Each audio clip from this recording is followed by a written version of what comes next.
Yeah, after digesting the film, getting a day or two to kind of watch that, just really in all three phases, there's things to clean up, and there is some positives. I thought on special teams, it was pretty solid throughout. I thought our coverage game and the punter kicked it pretty well. D-Rod did. Covered down, guys showed up there. Obviously, with Jordan banging through the field goal, that was nice to see early on. So we felt that group was solid. Offensively, did some good things. I did think Luton was good in the pocket. I thought our pass pro was pretty good throughout the night. Took the one sack, and it was really a coverage sack. Like to get the run game going a little bit, but some of the score kind of dictated where that was at. I thought defensively, we got some things to clean up. Was pleased with a little bit of the tackle for loss. We made the point on third down, and that did show up watching the tape that we got to do better on third down. But we did put them in some situations on third down that we just got to execute better on third and 10. Shoot, some of them were third and 11. So that part, that's kind of after watching the tape. I do think, and I told this to the team a little bit of, we're not overreacting to game one. Like, this is the first game after working all that through practice, but games are different. But also, we're not underreacting. Focusing on these details and urgency to improve, and that's kind of been the message to the team. So heading into this kind of next week, I know there's a few storylines to talk about with this team and with different coaches being on different staffs on really both sides of it. Different players, right? Transfer players on both sides. Recruiting mail. So there's a lot to talk about with this game. I know that, and we emphasize it with our guys. And, it comes down to playing a game on Saturday, and what we've got is a good opponent we're going to play. These guys can score a bunch of points, active and aggressive defensively. It's a long trip over there. These guys play good at home. They're coming off a great win against Arizona and then a bye week. So we got our work set out for us, which I know our guys will be excited about. You want to play against challenges, and so we're looking forward to this challenge. And I thought it was a good day of work getting started today. So having said that, questions? You played over there once as a player. I don't know how many times you were as a coach. Just what's your experience playing over there in Hawaii? Yeah, I think the crowd can get into it. I think that it is a long trip. I think that Hawaii traditionally always plays really well at home. I played over there as a player, but I think I've coached there 5 or 6 times. And so it's always challenging. Is there anything outside of for a road trip, anything out of the ordinary other than being a really long flight? Yeah, it's a long flight. And, we'll stay 2 nights over there. That's what I've done normally when I've been really playing and coaching. We emphasize the hydration point because it is a long flight, and you want to make sure you're pushing the fluids there. We will take the team to Pearl Harbor on Friday, take advantage of that opportunity to show them a historical site. And I think that's cool. What we can do as coaches in this game is be able to do more than just X's and O's with these guys to create memories and experiences for them. As far as your personnel goes, do you expect many changes to the first team going into Saturday? Right. We usually make those calls later in the week. I do think we're going to continue to give guys opportunity to compete. We played both centers. Both those guys did some good things, and so they'll continue to compete. In the secondary, all those guys kind of rotated through. And so whether the first snap of the game is different, I don't know yet, but we're always looking to continue to compete throughout the season.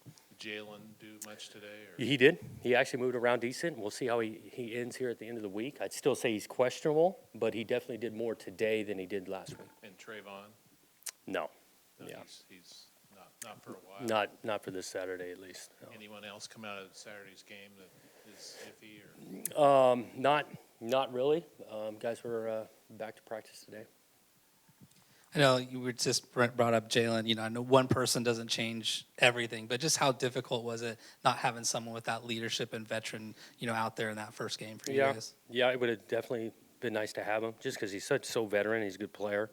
And we got some guys that we were in their first game back in the secondary. But, I think every team in college football has got a guy missing or two, and you got to be able to go next guy up and respond and work. It'll definitely be nice to have him back. How did you feel like the defensive line held up versus what you saw a year ago?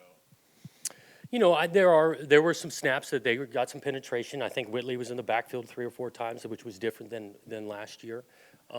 We still need to be able to stay in our gap and then contain the edge, which isn't strictly the defensive line. But there were some more reps in the backfield compared to last year. They used the one quarterback played quite a bit, and then they kind of brought in another guy. So it seems like they've got a lot of talent back there. How different is it maybe this week for you guys facing a team that likes to throw it all over the place, where Oklahoma State really tried to run it a lot? Yeah, it's a different scheme, starting really with their pace of play. Oklahoma State want to get back on the ball and snap it and go.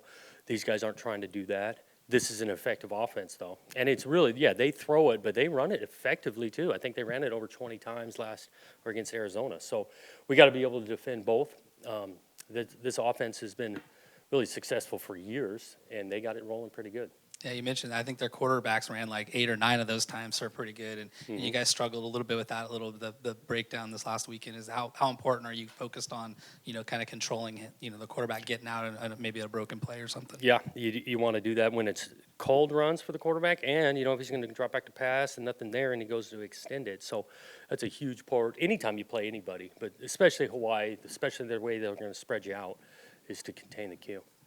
How'd you feel like Brandon Kipper played in his first start? Yeah, I thought he played solid. I really did. For his first start, he could try to be physical in the run game. Really, not many reps in the pass pro that he was on an edge. So I thought he played solid. You obviously brought up the storylines, I guess, for this game. The recruiting deal that happened last year. What'd you learn from that? We just looked into our protocol a ton of exactly how we're getting things out, and we actually implemented some things so that thing didn't take place again. So we got a fail-safe about 2 or 3 checks. It was a total data issue, but we got it remedied. I had something. Yeah. Yeah. Okay, good. Here, I'll ask while he's waiting. Yeah. I was asked, why didn't you guys onside kick there after you got it down to 16 there late in the game? Did you feel like it was just over and didn't? Yeah, we looked at it. We actually kind of talked about it a little bit after. Some of the logic was to keep it. We feel like we got a pretty decent onside kick scheme, and we're ready to kind of show it with the score where it was and so late in the game. Just after you watched the film from last week's game, what's the energy been like from the players in practice this week? I think there's been attention to detail. I think there's been urgency, and we've talked about that.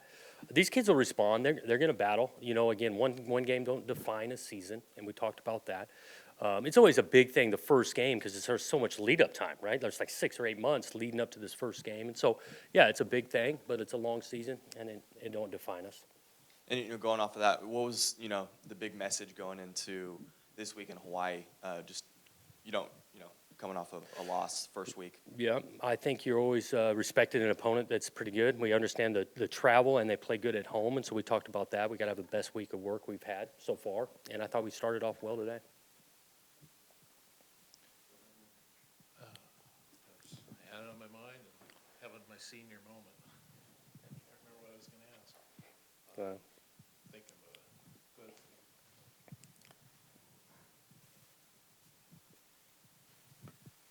I think you kind of brought it up, the defensive backfield. A lot of guys played, a lot of it seems like competition there. How long do you expect that to kind of play out? Were you happy with what you saw? And I think the top 4 tacklers were all in the defensive backfield. Just kind of maybe assess where that position group is right now, what you guys hope to see out of them. Yeah, a few of those guys were in their first game, and Nashawn and JoJo. I thought Sean Wilson made some good tackles. Omar had some tackles. I think as a group they did miss some tackles as well. And so it's twofold. Those guys got to be great tacklers and cover and whatnot. We got to tackle them before it gets to the secondary. And so that as a whole, defensively, each group has some things to clean up, and DBs are no different. So after first game, obviously you evaluate how the players did. How do you evaluate how the coaches did? We do that all the time. We look at it, and there's things to learn, starting with myself. You even mentioned some of the, onside kick. Well, still it's a minute 10, whatnot. Is that the right call? So you're always looking at ourselves, and we really kind of start first ourselves. And then, obviously, it bleeds down. Because you're trying to put these guys, I know it's a coaching term, in the best positions possible. And I think weekly we need to evaluate that all the time. I like our group of coaches. I really do. The way they're detailed, they're coaching them, they're positive, but telling them the truth. That approach has been since day one. So that's what just makes me confident that we're going to go throughout this year and improve.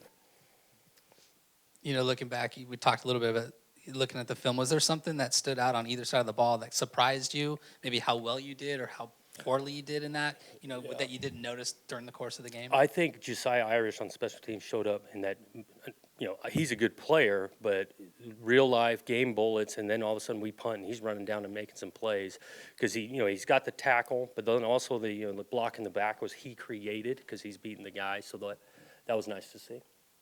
Yeah, that's what I was gonna ask about, was Irish. I saw him on the one, he was a gunner on the one, and he got down the Yeah. field pretty darn quick.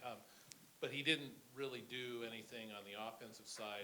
Is this just kind of a work in progress? Because, I mean, isn't he a guy you want to get downfield and kind of open up the Yeah. offense a little bit if you can? We did call a couple where he was going down the field, the ball didn't go his way, and we just got some good options, I think, on offense. Obviously Hodge had the big game, and Tyjon caught some balls, and Noah was huge on fourth down, and there's just going to be games like that.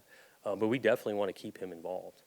Gum seemed to get involved quite a bit early and then maybe not as much late. Was that just he didn't play more in the second half, or did they do some stuff to kind of neutralize him? I wouldn't say they did some things to neutralize him. We were rotating some, but he did make some plays behind the line of scrimmage.